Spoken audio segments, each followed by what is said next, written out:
Podcast with Marco Perazzo and Tim Carpenter. The podcast for the true martial artist. I'd like to start the show off with an official apology. About the fritter? No, not even a little bit. To Henner Gracie, Brian Ortega, and his team. I know they're avid listeners.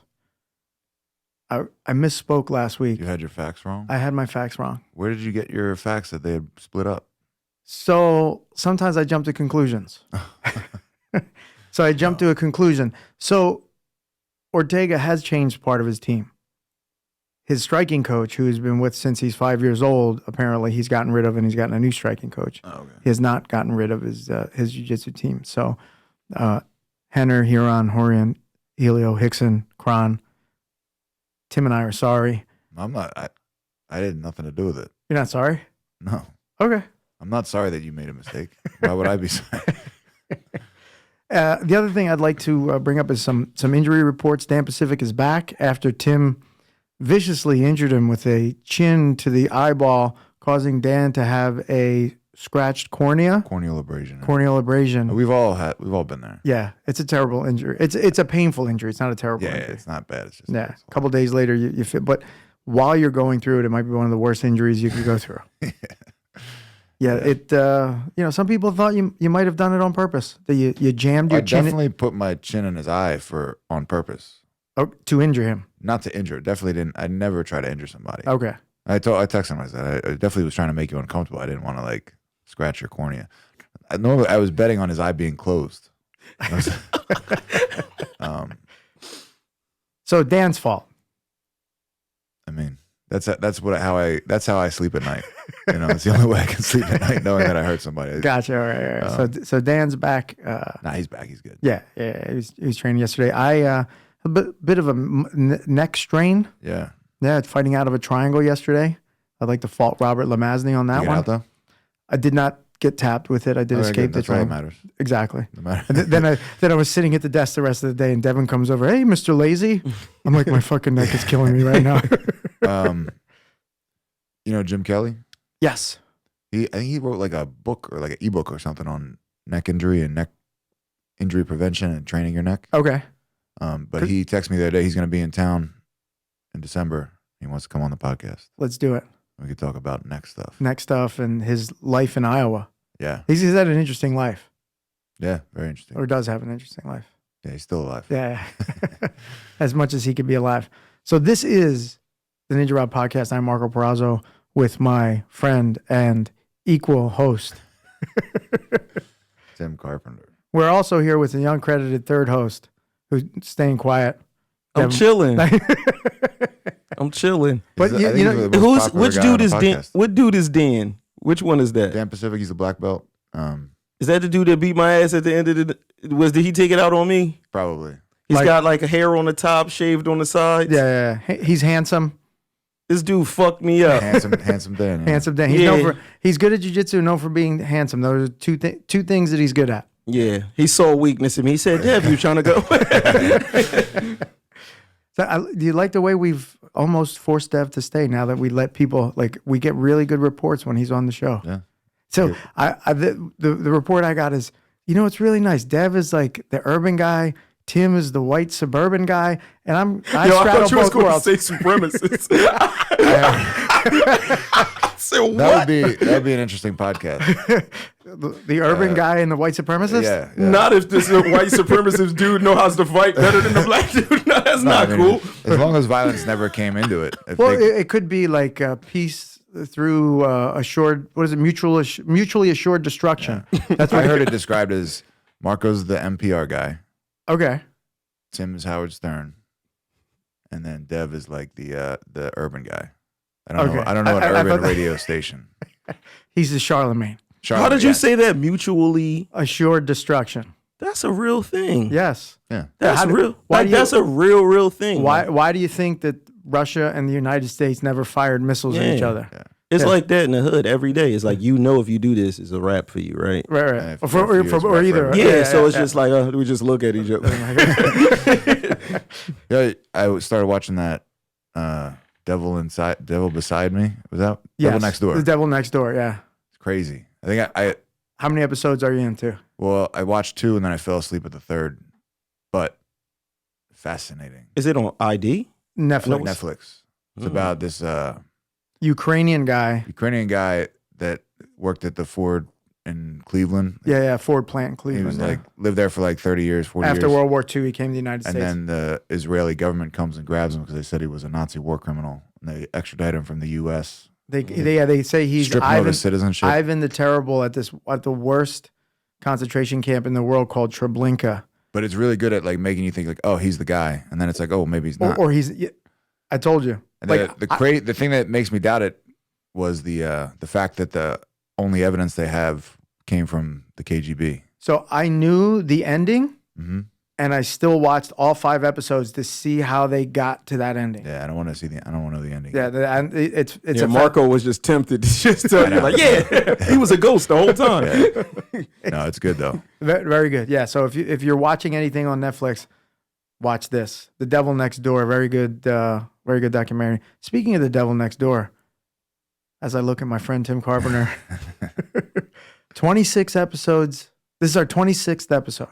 26 deep. 26 deep. They doubted us. Yeah, they didn't think we could do it. They didn't think that we could do it. And here we are. Here we are. We're one of the top podcasts in South Jersey and Westchester. Are we? Westchester. Well, that could be possible. in Camden County. Yeah. Right? We're number 1 in Maple Shade. I got some. I had a couple people at the tournament talking to me about the podcast. Just like not even people I didn't know. That's the thing. So not connected to what did they say? Hey, great podcast. Yeah. Nice. Yeah, I love the podcast. Keep it up. Whoever you are, we thank you. Yeah. Come to the Ninja Rob seminar. So as a thank you to all of our listeners, as a way to say again thank you, we are doing our seminar on Sunday the 17th, 10:30 to noon. Myself and Tim will be teaching it. Devin will be there, giving a lesson on hemorrhoid repair, and and then we will be rolling literally right into open mat, starting at noon. So, and Tim and I will be bringing treats for everybody. Yeah. Yeah. Okay. I'll get the money from Petty Cash. Okay. So I would like to talk about, because this is a very inauspicious or auspicious occasion, whatever. This is a big moment for us in the podcast. Mm-hmm. Number 26, halfway to 52. Right. The start of the podcast, we would have never had this podcast, would have never gotten off the ground if not for JiuJitsu. Right. Specifically a place called Maxercize. Right. That in this area, and it could have started in other ways later, but likely later, not before, but most of the mixed martial arts in this area can give its thanks to Steve Maxwell, Maxercize, and the school that was started there. Mm-hmm. Right? It's still there. It's just not Steve Maxwell anymore. And is it even still called Maxercize? I believe so, yeah. Yeah, because I know they moved a couple times, but it was, I'm pretty sure it's still Maxercize. And Seth Daniels, who runs Fight to Win, says that he thinks that Philadelphia has the best jiu-jitsu area or culture. I don't want to... Yeah. And I think a lot of that has to do with the genesis of how modern mixed martial arts, jiu-jitsu started here in Philadelphia. And not to bang on the Brazilians, but there's not a lot of Brazilians around here running schools. Right. Right. And I think, being that Philadelphia is the cradle of liberty is one of those ideas that, like Philadelphia Jiu-Jitsu, Philadelphia Muay Thai is, like stands on its own, and it's, it doesn't kind of get run by other people. Yeah. Because there's really no California. There's a lot of Gracies. Yes. And a lot of Brazilians. New York, you have Renzo Gracies and Marcelo, like all the big. Meows. Philly, there's not really any of that. There is a Gracie school here, but they're not like a major. Right. There's Daniel. They're newer. I mean. And he came later. Right. And even Renzo had a school here. That didn't do well. Late 90s. Closed down. And at the Bourse, and that didn't and that was a couple long. blocks from Maxercize. Yeah. Right down the street. Yeah. Yeah. And Maxercize outlasted it, which I thought was surprising. Yeah. And I went over and looked at the school, and it wasn't very inviting. Like when I popped my head in, I'd had this idea that, like we're just boys from doing jiu-jitsu. I didn't realize that there was kind of the politics of jiu-jitsu at the time. Yeah, in Philadelphia for sure. Almost everybody has some connection to Maxercize. One way, another, like first degree, second, like Devin was saying last week, either you're a son, a grandson, a great grandson of somebody. Like I can't think of too many places that aren't. There's a couple guys that have they might have moved from another state and come here and open up schools, but I can't think of any. And major players, So and it's really interesting because you could see the level of independence that most of the schools carry. Even the schools that are affiliated with, other teams still have a strong sense of identity.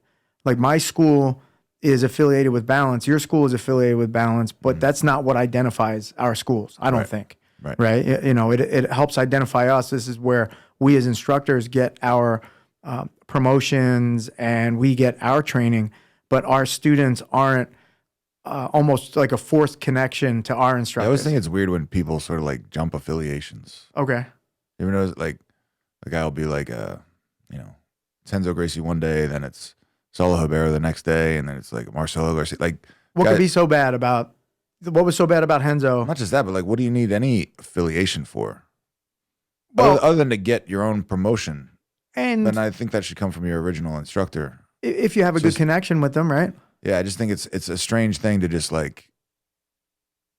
guess I'm assuming you're paying a fee to join their association. Right. Well, I think we're just getting we're grandfathered into whatever we're grandfathered into, but some people start feeling some kind of way in their association and their affiliation if they're not getting enough attention, if they don't have the independent streak, say that you and I have. It's Phil wants to come over to my school. He could come over whenever he wants. If he never shows up, that doesn't hurt my feelings, right? Yeah. Because we're doing what we need to do with him there or without him there. Right. It doesn't change any of what we have to do. And I think some people if you were to ask him, he'd be there. 100%. You know what I mean? Yeah. But it's not there's no expectation of he needs to come here and I know he's busy in Aruba on the beach.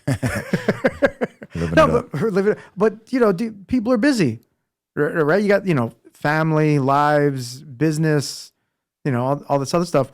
But I think that you're right. It is usually kind of odd. Why would I change my affiliation from Balance? I don't understand. What would be something so terrible about the affiliation or not fulfilling that would make me change it? I don't know. Yeah. What would you see as some of the reasons? I see this one school that I believe was affiliated with in succession, TAC Team, Salo, now Daniel Gracie, within the span of 4.5, 4 years. That's very strange. Yeah. And the guy seems like a nice enough guy, but what is he chasing? No, I think it was Atos TAC Team, nice. Salo, and now Daniel Gracie. So what is it that this team, school, or person is chasing? Yeah, I cannot put my head in that person's position. Right. Understand what you would get out of what weren't the other people doing that you expect these new people to do. Right, because you're going to get good instruction. Name recognition is going to bring you more business. I don't know. What brand new beginner knows who any of those four are except for Daniel Gracie? Maybe. Right? There's not enough jiu-jitsu nerds in the world to if they're oh, that's Otto school, I want to go there. Unless you're in Southern California. Right. Where not Daniel. The average student, they just want to learn, work out, meet people, have fun. Yeah, have fun. Yeah. I had somebody say, I just want to come. I want to meet people. I hadn't heard that in a long time. Yeah. I was I just want to be somewhere. And yeah, that's. I mean, not just meeting people, but the amount of people that come in looking for I want to join a world-class competition team and be promoted under a 10-time world champion. Right. There's maybe one of those people out of 100. And I 99 are like you said, they just want to they just get in shape. Right. I'm going to use something. The guy that really helps me a lot at the school is Bill Bell. Mm-hmm. I want 100 Bill Bells at my school. The guy's a professional. He's a professional at what he does for his living, but also super dedicated to helping me with the kids class, teaching beginners and his own training. Mm-hmm. But he gets it. He understands that one of the ways that you really can throw yourself, and this kind of leads into the other questions we have later, is like you don't just show up and take class and then train and then leave. It's like it becomes part of your life. Like you learn it, you study it on your own. You help other people, like helping other people learn it helps you learn it. Right. You know what I mean? That's, I think, one of the most important things that a lot of people miss out on. Right, but also I think he's in a headspace that he wants to be as good as he can at jiu-jitsu, and if titles are on the horizon for him, but that's not what he's chasing. Mm-hmm. Right? He's chasing the mastery. He's chasing, like, man, I want dudes like that the titles come through being a martial artist, not because their only goal is being a champion. Yeah. And sometimes I think that's what you'll see affiliation switches, because if you're a high level competitor, that might make sense. Keenan Cornelius going from one team to another, to hopefully reach certain goals made more sense. I remember when Margarita was making his run at being a multiple time world champion, I think he had attended 4 or 5 different teams or schools during that run. So that's great for him, but he's probably not the kind of guy I want at my school. Yeah. Agreed. Put the brakes on everything. No offense to Margarita. No, he's awesome. I'd love to have him at my school. A guy like Margarita. I didn't say Margarita, but yeah, he was still one of my favorite jiu-jitsu people of all time to watch. Who's your number one? To watch?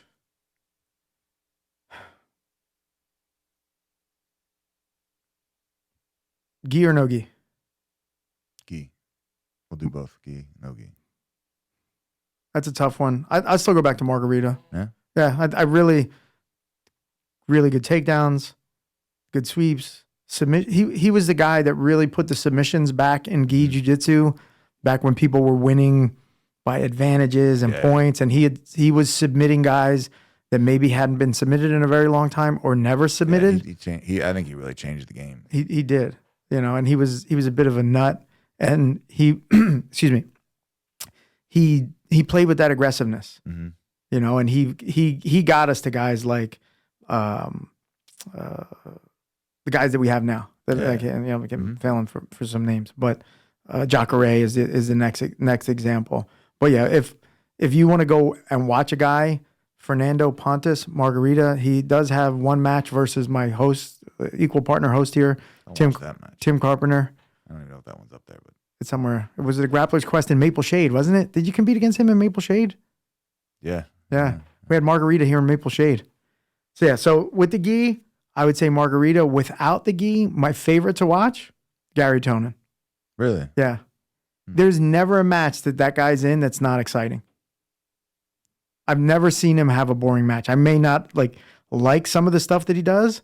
Right. Always exciting to watch. Yeah, that's true. How about you, gi and no gi? Who are your two favorites? Gi, Hodger. Another guy you've had a match against. Yeah. How'd that one go?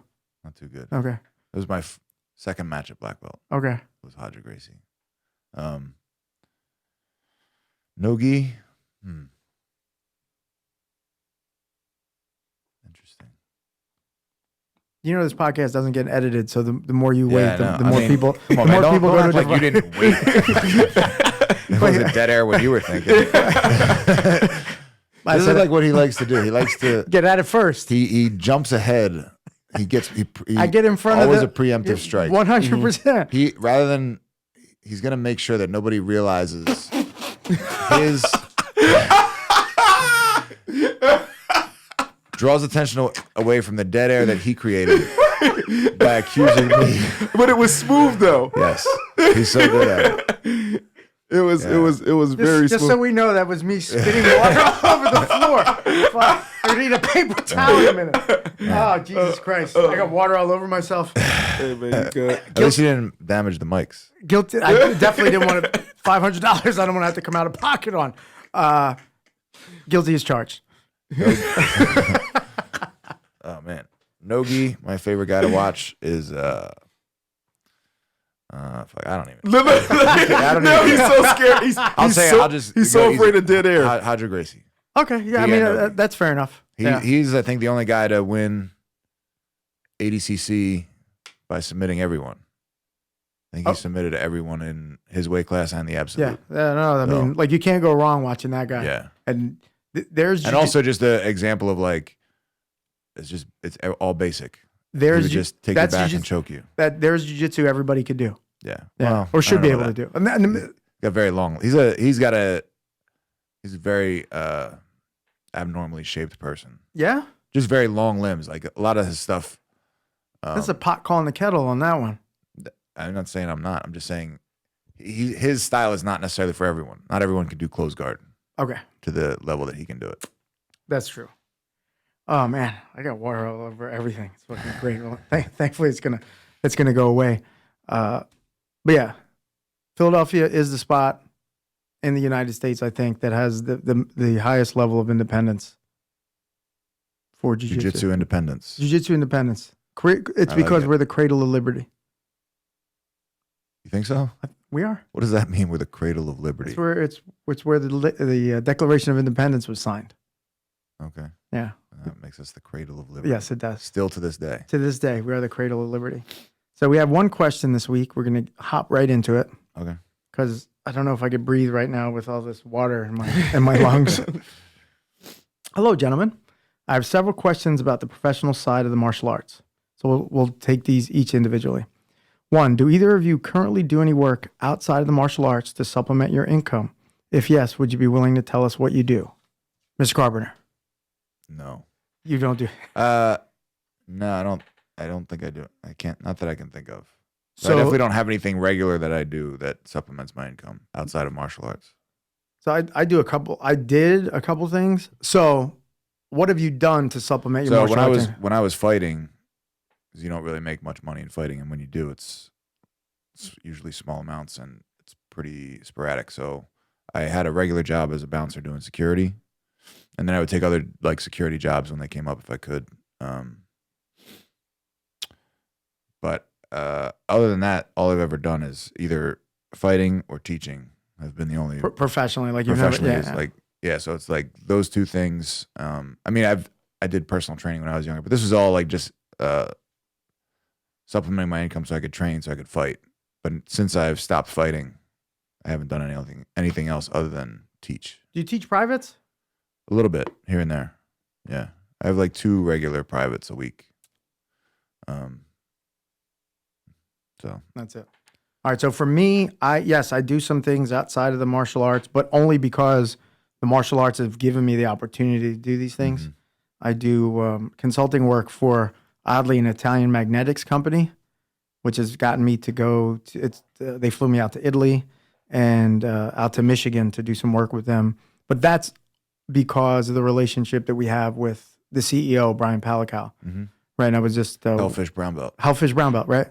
And he's a dear friend, but also he was having some issues, and I offered some help, much like I would offer anybody help if they needed to get a tire. Well, I probably wouldn't help you get a tire change. I'd tell you to call AAA. But if there was something that I didn't have to get my hands dirty and I could help you with, I'd be more than happy to help. And he's like, "Hey, would you do this for me on a regular basis?" And I wasn't really interested in it. And then at one point, his secretary calls me and says, "Where do I send these checks?" And I go, "Well, here's the address." I'm not going to turn it down. And it's been a really good relationship with the team in Italy, where we work on different aspects of the company's marketing. You got the travel there. They got to travel there. So we do marketing, different workflows, setting up process automations for the sales team, that kind of stuff. That's been fun, rewarding, and Brian's been great, a good friend, but also real easy to work with. And I tell you the story, like I thought it was all BS. Mm-hmm. I was like, this guy doesn't really run this big company. And then I was like, all right, I'm getting these checks. He's like, all right, we're going to go to Italy. And I'm like, I'm really not going to Italy. I mean, but at the airport, and I'm like, something weird's going to happen. And I'm like, he's like, make sure you save all your receipts. I'm like, all right. And then we get on, and he's in first class. I'm in business. Low class. Low class. And I'm still thinking, like, I'm going to get thrown off this plane at some point. Oddly, a woman dies on the flight over. So we had to stop in like Banff, Canada. Yeah, a woman had some sort of surgery, and they took a corpse off the plane. That's why we were like hours late to Italy. And then we get to Italy, and I'm like, all right, well, this is still BS. And then we get to the manufacturing plant and the offices, and you think you know people, and then I'm doing work in the office, and I'm listening to him just dress down these other executives in the company through which felt like a 6 to 8 inch concrete wall, and he's screaming at people, and it was awesome. He's So you're like an ultimate skeptic because you're on the flight to Italy and you're still like, this shit is a fraud. He thinks it's like you ever see Seinfeld with George Costanza when he goes to the Hamptons with his parents-in-law? No. Oh, okay. Then the reference is lost on you guys. Don't worry about it. Kai Cern would get it. I don't think I've seen that episode. So yeah, up until that point, that I'm like, well, I guess this is real. Yeah, so that was cool. I do work. It was all staged. It was yeah, exactly. Yeah, it was a giant. It's a long con. Those checks haven't bounced yet. And then I do work for a company here in Philly for some web stuff. Sometimes they have me come in and do some consulting for some. What's that? Brazzers? No. I don't think they're based out of Philly. Company called Omcom. So I do that on a regular basis. The Omcom stuff doesn't happen an awful lot. When my wife was working and she lost her job because she worked at the Four Seasons. The Four Seasons closed down.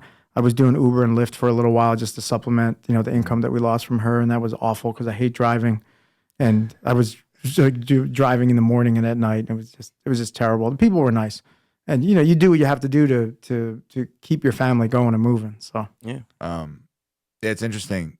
Like the stuff you have, kind of, you did like Uber Lyft and you hated it, but then you like fall into these other things that like come through relationships you build through jiu-jitsu. Right. You know what I mean? I was talking to one of my guys. He's like a young guy. He's like trying to like figure out what he wants to do. And he has no idea what he wants to do. So I was like, you just gotta like, throw yourself into something and you'll see things will happen for you once you put yourself in a situation for things to happen for you.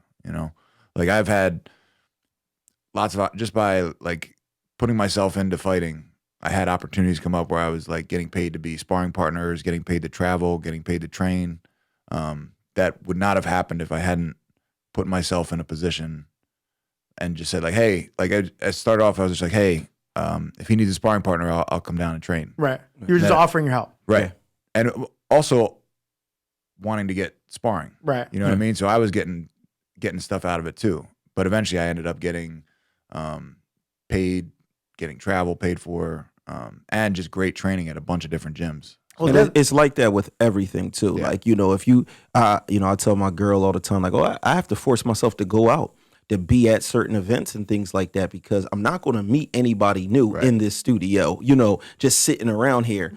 You go out to different events, you go out to different stuff. It's the same principle. Yeah. You're going to link with more people and get into more circles. But being in a jiu-jitsu school or a martial arts school, you start becoming the guy that's known for that thing, right? Like at my school, you're the creative guy. Like everybody asks, hey, I'm the guy that links people, right? Like, hey, Marco, do you have this guy? Yeah, call him. This, that, and the other. Do you need graphic design? Do you need photography? Do you need a plumber? Do you need an electrician? Do you need an auto body guy? You need a lawyer. There's usually, and when you become that guy, especially at a jiu-jitsu school, all I need to say is, Devin's one of my guys. He's a jiu-jitsu guy to another jiu-jitsu guy, and it gives them a level of trust for who you are. Yeah, you vouched for it. Yes, exactly. Yeah, it was like I just instantly hired Rich's company to do the plumbing stuff. Like it's just instant. Yeah, it's another good. If you own a small business, you should train jiu-jitsu because you'll get customers, referral business for sure. Not just customers, but you'll get like relationships with people that'll keep coming back, and refer you to other people.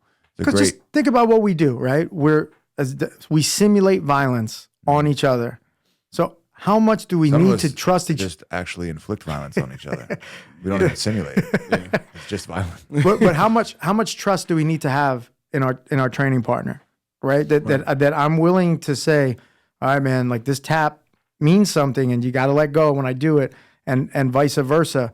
So if I have that level of trust with you in this arena, so to speak, then man, we're friends for life now. Like it's crazy. I think it's beyond the trust factor.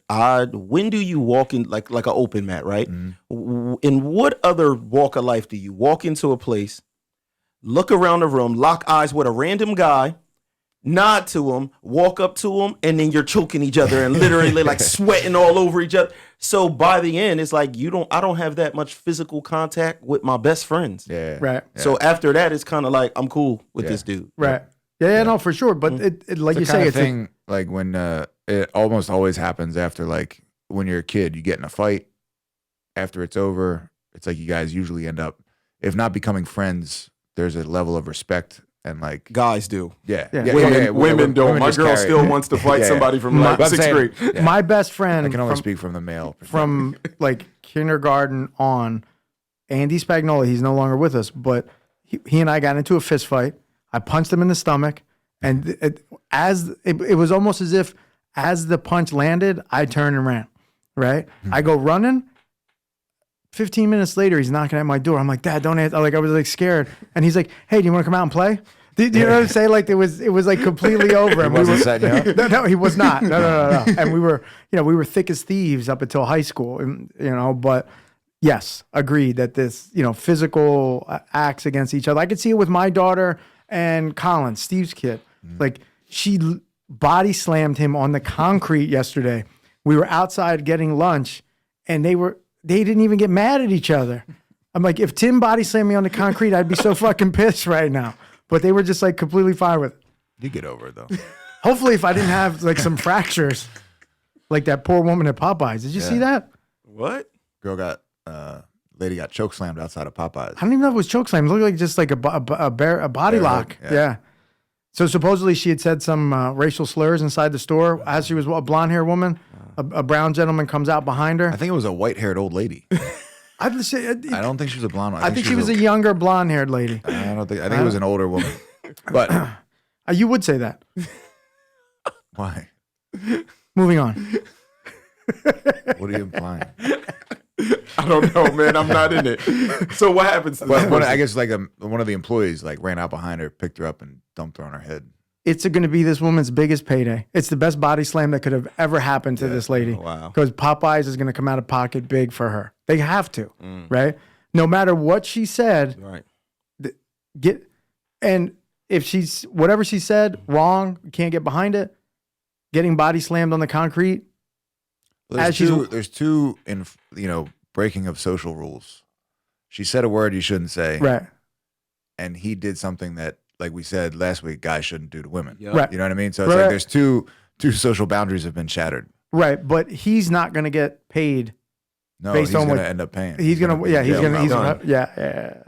But Popeyes has really been in the news lately. The sandwich is back. Have you any of us tried the sandwich? I Oh have- wow! So listen, woman 55 body slammed at Popeyes, and this dude looks like he can body slam people. She's She's a young woman. That's not young.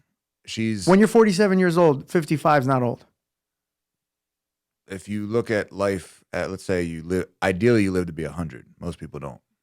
Right? I'll take 85. Okay, 85. She's closer to 85 than she is to 1. Okay. And this dude looks She's- pretty big. He's, Oh yeah. He wasn't little. This Yeah. is crazy. Yeah. She caught a good body slam for whatever she said, but she And Tim is also correct. It is white gray hair. It's so crazy. just so you know, I'm not apologizing to you for that one. You don't need to, I mean, they heard it. They don't. So yeah, moving on to question number 2 after the body slam. Do you want to read that one? Yeah. How does someone become a subject matter expert? Is it solely a matter of time and experience? If not, can you recommend specific study materials? You first. All right. So I think it's there's a few ways that you can become a subject matter expert. Real world experience is one, and that I have a lot of that in certain areas that have given me the ability to be a subject matter expert, say JiuJitsu or website stuff called conversion rate optimization, because I don't have any formal training in it. Then there's the other side of it where it's only formal training. Right? You have a PhD or a master's or even a bachelor's degree in a certain area of study, and you maybe even get it a little more granular. I think the best is where you have a good amount of both. Mm-hmm. Formal training and the real world experience, where the formal you could see these theories from university. Do they really apply when it comes down to real world stuff, and vice versa? And I think the other thing too is finding subjects that you enjoy, and that taking a deep dive and wanting to become an expert for yourself, right? So you can't become a subject matter expert for other people unless you decided that this is something that you want to master for you. That's the way I look at it. Yeah. Yeah, that's I think the most important thing. Like if you might be like, oh, I wanna learn computer coding, but if you're not completely into computer coding, you're never gonna master it. You're never gonna be able to be an expert at it, you know? But with me, there was nothing that ever got my attention like jiu-jitsu did. So it's the only thing I've sort of like been able to like stick with for my whole life. And that's like all I've been studying since I was 15, you know? There's been a lot of other things that have caught my attention, but the only thing that's like ever sort of like kept me obsessed with it has been jiu-jitsu and martial arts in general. So like you said, you have to train it. You know, you have to find a school and start training to learn. But outside of that, if you want to become an expert, you need to study. Like I study pretty much almost all the information I take into my head is somehow related to martial arts or fighting, you know? I watch videos, I read books. Even if I'm like, I got a book, is like the Chinese weightlifting team's like manual for training. Okay. And I didn't really care about Olympic weightlifting too much, but what I was interested in was their like sort of system and philosophy of training. Coaching techniques. Yeah, stuff like that. So they have like a whole like their weightlifting book goes through like mental preparation for competition, mental preparation for workouts. They structure their training around like a philosophy and like it's like 5 principles. It's very interesting. So I got that book to sort of see how I could apply that to Pull it into the culture of teaching what your how school to does. you know, yeah, same thing, like how to use that to coach martial artists instead of weightlifters, you know. Same thing with like I've got a bunch of books from Westside Barbell because he's another guy that has like a system of training that he uses and trying to figure out ways to apply like, you know, what he would apply for a powerlifter or a weightlifter or something, Right. and applying those principles or concepts to Right. So martial arts you're training. not just miming what they're doing. You're see, because this is what people fail to realize is just because you have access to information doesn't mean that you have insight into what this information is. Right. Right. Because everybody has access to all this information. That's the beautiful part is like, if I want to understand photography, I have access to it. It's the difference between Devin and I is he has the same access, but now he has all the insight that I don't have. He knows everything that goes into it, but also the real world experiences to make sure that this is going to look the way it needs to look. So Just to chime in real Yeah. quick, it seems like an expert at something still has a limited amount of understanding. And what I mean by that is you might know 90%. You know what I'm saying? A lot of it is the time that you put in. Because I know a lot of photographers that went to school. I never went to school. They know every single thing inside the camera. They understand everything. I'm self-taught. They cannot figure out how to make a picture come out the way mine is. Because it's almost like a person that doesn't know how to read music, but they could play anything by ear. I walk in a room, I can tell what I need to put the camera on by just the way the light looks off a field. Right. The feel of it. Yeah. Right. But it was much later on that I even understood what the f-stop was and all of that kind of stuff. But I only needed to learn that so that I could be able to teach it to somebody else. So there's an actual technical term for that. It's called the self-organized learning experience. So that you taught yourself in a way that you needed to teach yourself because there were problems and roadblocks that would come up. I'm like, all right, well, how do I deal with this? And then you figured it out. And then you move on to the next thing and the next thing and the next thing where you were problem solving the whole way. So it's self-organized learning experience. Yeah. And you can see that there's guys that are, you know, there's a sort of like a idea that you want to learn from a world champion or something. A lot of times world champions, guys that are, you know, at the top right now, they might not be able to teach it what they can do.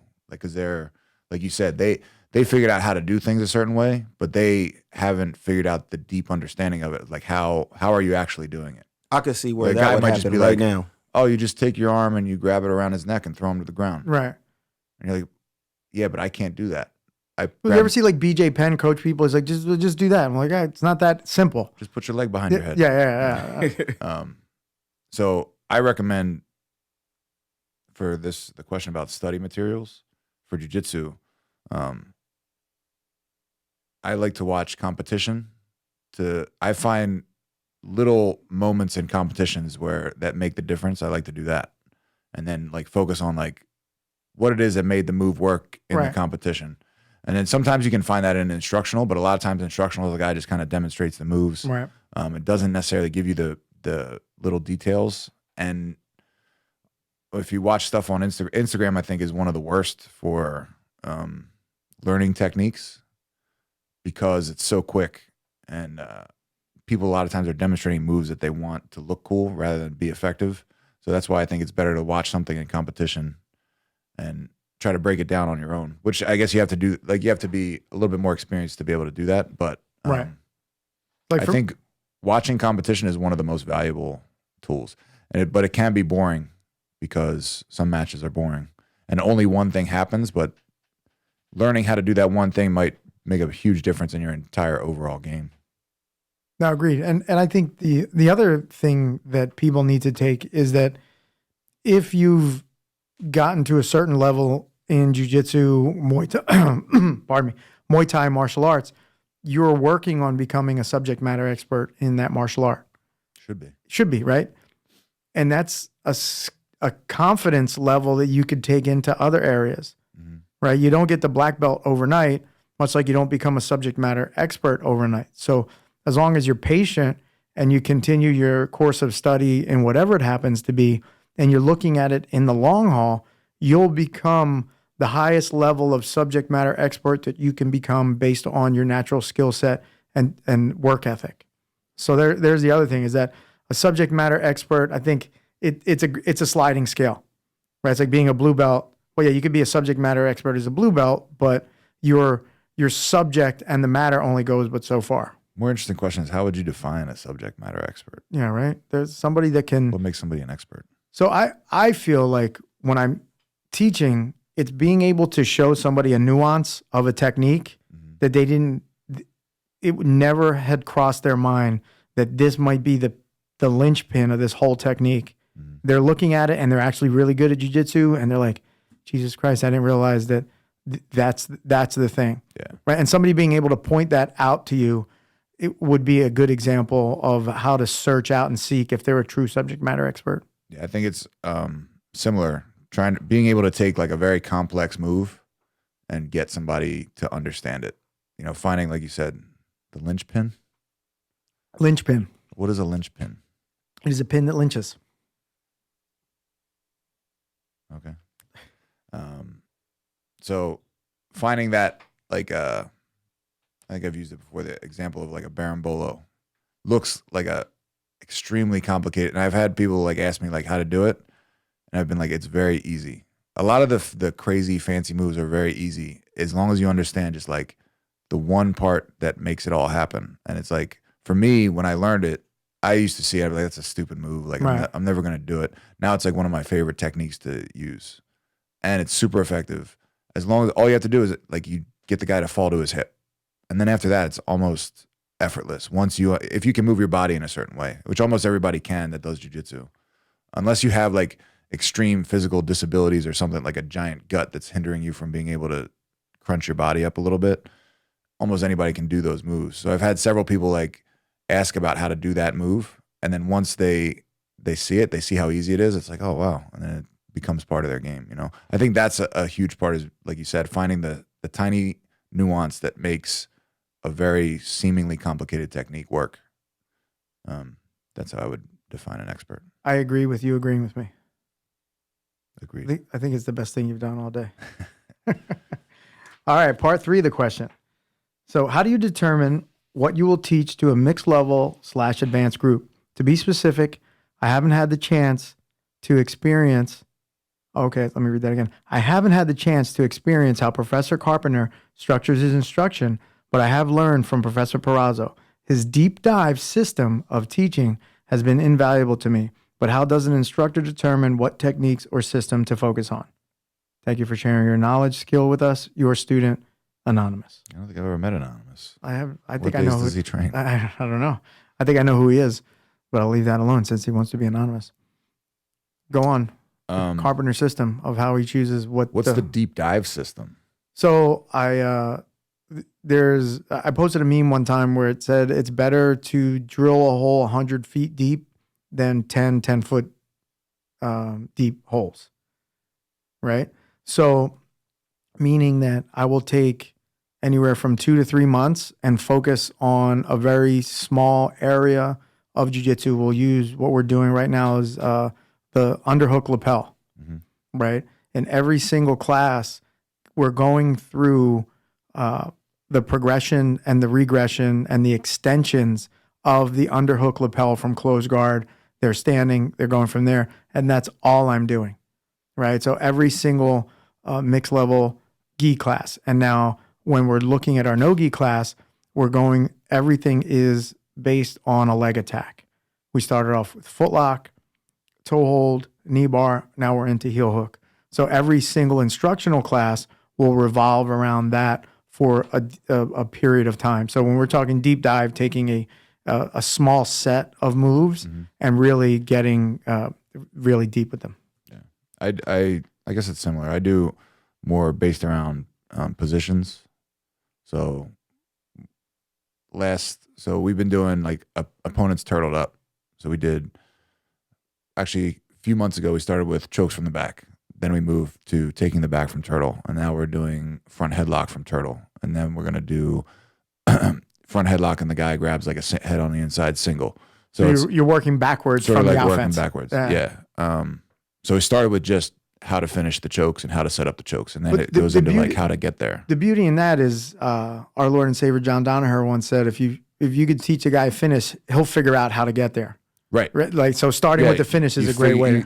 And there's paths you can take to jiu-jitsu, but you don't want to give somebody just a single path. Like, this is how it has to be done. You have to get to the armbar by going like this. Right. Because you can get to the armbar from an infinite number of positions. But giving like an overall feel of like what you should be looking for here. And I tried, like last week we were doing guillotines and then sort of head and arm chokes from the front headlock. But like once you understand like how to get your arm around the neck and how to compress the head and arm together, you can figure out a bunch of different ways and where to catch them from different positions. Right. So when we take our deep dive, so I give them a roadmap, right? It's like, okay, this is how I want you to get from this to this to this to this. But the second part of the roadmap is now try and do it, but then also see where it goes wrong and what else happens and where does it go right for you, so that you start, I'm giving you a set amount of pieces, but you need to figure out the rest, right? And I think people can thrive under a system like that where they're like, all right, I've really got these 6 or 7 things, and now I don't have to figure that part of it out. I don't have to figure these other aspects of it out. Yeah, and there's another thing that I took from reading the books on like weightlifting and stuff like that, was some of them had not everybody's the same, so not everybody needs to do the exact same exercises on the same day. So having like an overall, everybody can work on the front headlock. And so like last week we were doing, like I did guillotines and head and arm chokes. So I told people, I was like, if you're a guy with long arms, guillotines might be ideal for you. If you have shorter arms, you might have a harder time connecting certain grips and getting your arms around people's necks, but you can almost always control somebody's head and arm, even if you have short arms. Or like vice versa, like going against somebody with long skinny arms or going against a really burly guy. Like it can be hard to get your arm around the neck of somebody that barely has a neck and huge shoulders and traps, but those guys, if you can press their head and shoulder together, they can start being choked without hardly any strength because their muscles choke themselves.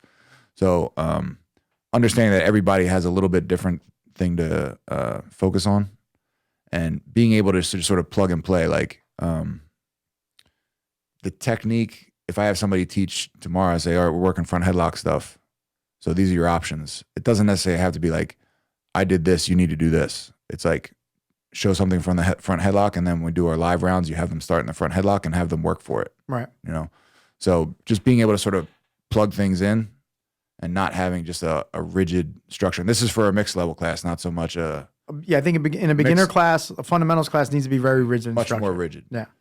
For mixed level and advanced, you need to sort of open things up for them so they can. Because that rigidity allows you to be much more open in mixed level, right? Because you trust that they have the basics understood, that they can do these complicated movements and see where they progress or fail. Yeah. So I do a deep dive as well, but I do maybe a less deep dive. I won't spend 3 months on one thing. I'll spend maybe a month on a position and the options around that position. So now I've extended the time frame with it, because before we were like 85% gi. So we would spend less time on it, but we were more concentrated. So now it's, from an instructional standpoint, it's 50-50 gi, no gi.